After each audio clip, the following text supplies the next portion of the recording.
அனைவருக்கும் வணக்கம்.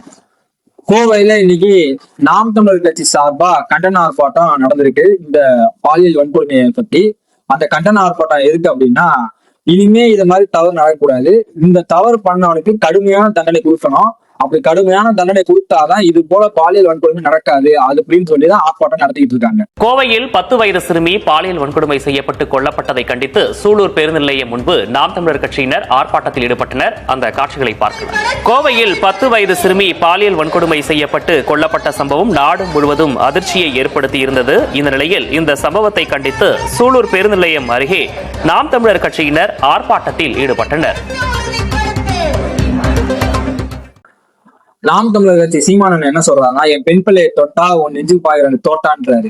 என் பெண் பிள்ளையை கொன்னவனை கொன்னு புதைச்சதுக்கு அப்புறம் தான் என் பெண் பிள்ளையை அடக்கம் பண்ணுவேன்னு சொல்றாரு. இந்த மாதிரி கடுமையான தண்டனை இருந்தா மட்டும்தான் இது போன்ற குற்றங்களை நம்ம நடக்காம தடுக்க முடியும். நீங்க என் பிள்ளைய தொட்டுட்டேன்னு வச்சுக்க, கொன்னுட்டேன்னு வச்சுக்க, எந்த கொம்பாதிகமா இருந்தாலும் தூக்கிட்டு இந்த பிள்ளைய அடக்கம் பண்றதுக்குள்ள அவனை கொன்னு புதைச்சிட்டு தான் அடக்கம் பண்ணுவேன். நிக்க வச்சு சொல்லி சுடுவேன்.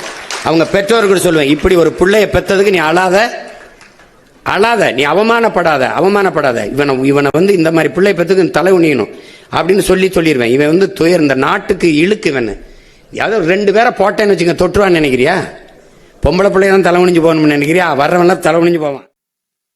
தமிழ்நாட்டுல இது மாதிரி நிறைய பாலியல் வன்கொடுமை நடந்திருக்கு. இதுக்கு முன்னாடி இருந்த திராவிட அரசு கடுமையான நடவடிக்கை எதுவுமே எடுக்கல. இப்ப இருக்க இந்த அரசு கடுமையான நடவடிக்கை எடுத்தா மட்டும்தான் இதை சரி செய்ய முடியும்.